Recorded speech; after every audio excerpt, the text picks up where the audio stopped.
Greetings, citizens! Justiguy has arrived, and this is that which binds us. I apologize for that little mistake.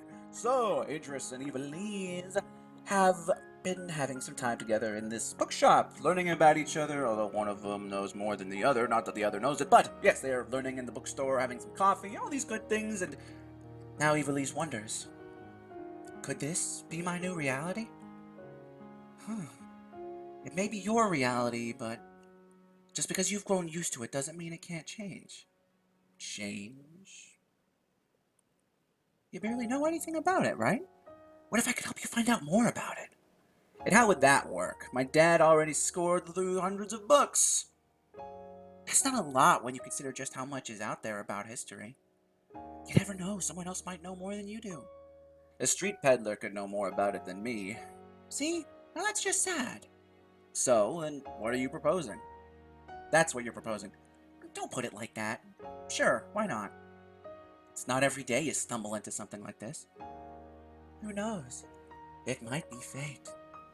Fate, eh? Alright, you've got me listening. And how exactly are you going to go about this? Well, I didn't exactly think that far ahead. I kind of spoke without thinking, to be honest.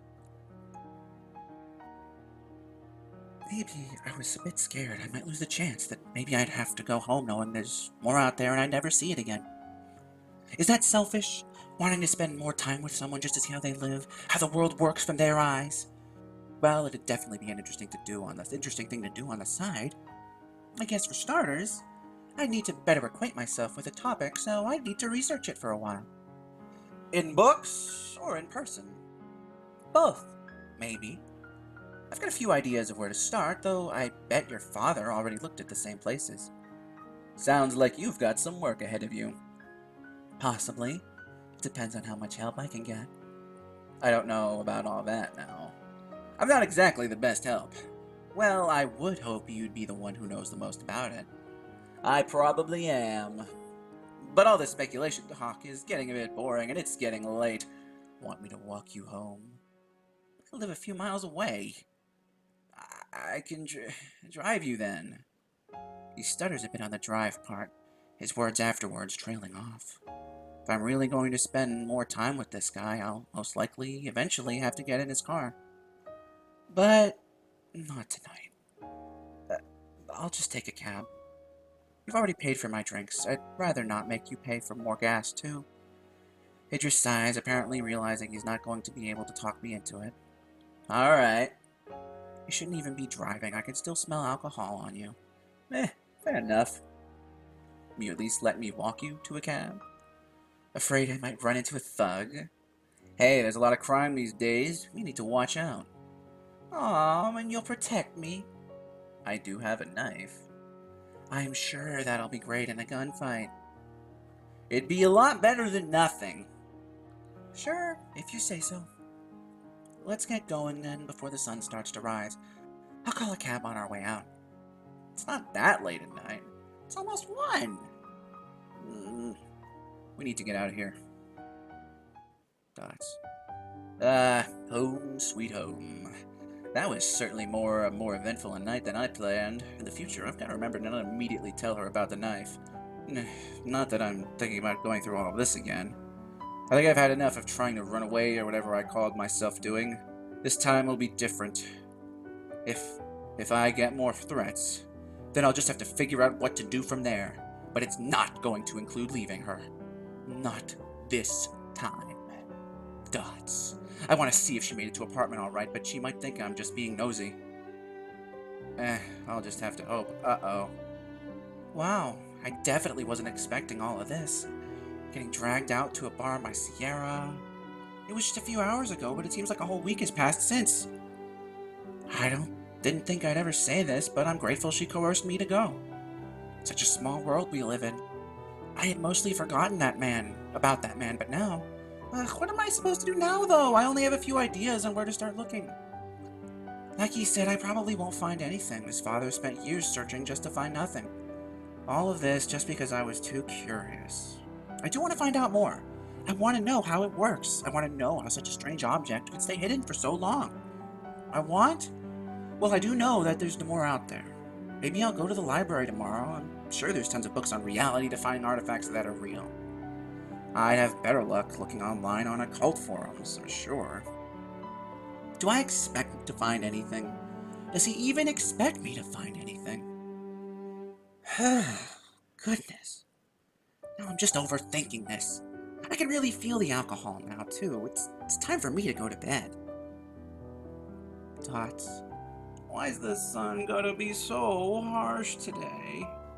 I rarely sleep in. Why can't it just let me... Dots? Hello? Hey, they need you to run register. Sierra called in sick. I'm sure she did. Alright, I'll be there in about half an hour. No, hope I didn't catch you at a bad time, or... I know it's your day off, but can you come in? Just get your ass in and hangs up. I hope every manager isn't like him. Maybe I'd be able to find out someday. Why couldn't he have called in an hour or two? Oh, I can't go back to sleep. At least I didn't have to work all day. I could finally enjoy the rest of my day off. Thanks to Sierra! The cafe is bustling with waitresses trying to serve all their tables, while busboys try to clean off the tables fast enough. I remember the 2 months I worked as a waitress. Never again. The work was too fast-paced and required a lot more memorization than I thought. Too many orders and tables and needs to keep up with. Especially going back to a table only to find a $1 tip because I brought their drinks a little late. Retail isn't the best in the world. I still have to deal with all the uptight moms and men who think they can do my job better than me, but at least it's not as strenuous. Now, if only I could find a quieter job that let me work at an even slower pace, where I'd have all the time to read. Like some unpopular store in the corner of a mall. Oh, if only. Where are all these thoughts coming from? I'd never considered staying at this job my entire life, but I also hadn't really thought about looking for another job before. Between the paycheck I work for and the anonymous paycheck in the mail, I live pretty comfortably. But why am I suddenly thinking about changing it all? I always wanted to be a professor, but that'd never happen nowadays. I've spent way too many years out of school to go back for an 8-year degree. But a smaller degree. One where I could still give lectures. Maybe not lectures to undergrad students in the classroom, but to various showrooms like one of my old teachers would talk about. Oh, what am I talking about? Going back to college, finding a better job? This always seemed like far-off dreams, but now... Oh, I should finish my sandwich before it gets cold. Despite the guy's sloppy work, the sandwich is pretty good, made even better by the fries. At the table beside me, a couple is tackling a nacho plate topped with beef, beans, and so many condiments I can't name them all. On my other side is a man reading an article on his computer, or maybe he's searching for one. He keeps changing tabs between articles before seemingly being able to finish reading them. My own waitress is busy with another girl over in the corner who ordered from some kind of soup. At least that's what it looks like from this distance. I got here at about the right time, right before the rush of people getting off of work. But now it's time to let someone else sit down. I call the waitress and pay for my meal. I start to walk towards the door when I hear someone familiar. Hey, I'm just saying what's apparent. That doesn't mean I want to hear it.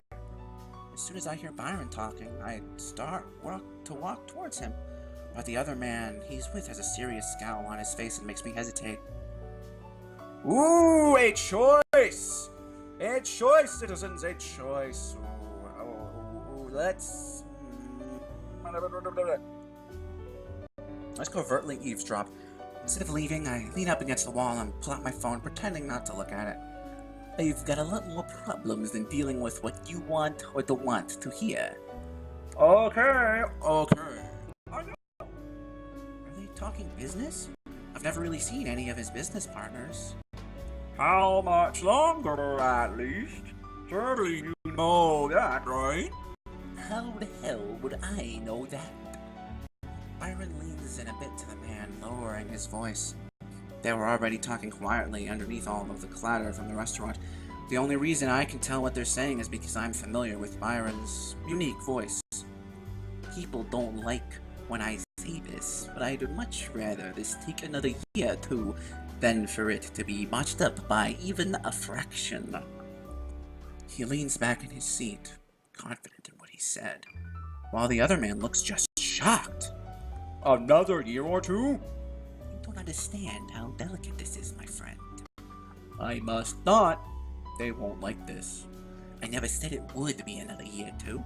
If we're lucky, it might be in the next month or two. And how many times have they almost gotten lucky? Byron goes silent and crosses his arms, at which point the man starts to look worried and begins packing his things. Yes, so we'll plan for this to be over within the next 6 or so months. My guys will be ecstatic. Thank you for meeting with me today. I hope everything goes well. He hurriedly drops a 20 on the table and speed walks past me, apparently not caring about his change. Byron sighs and pockets the 20 in his wallet while pulling out a credit card to pay. He doesn't seem to be in the best of moods right now. I should just go. Well, we learned something interesting. But what does it mean? Does it have anything to do with the things we learned last playthrough, I guess? We'll have to find out next time, citizens, because for now, I'm afraid that this is...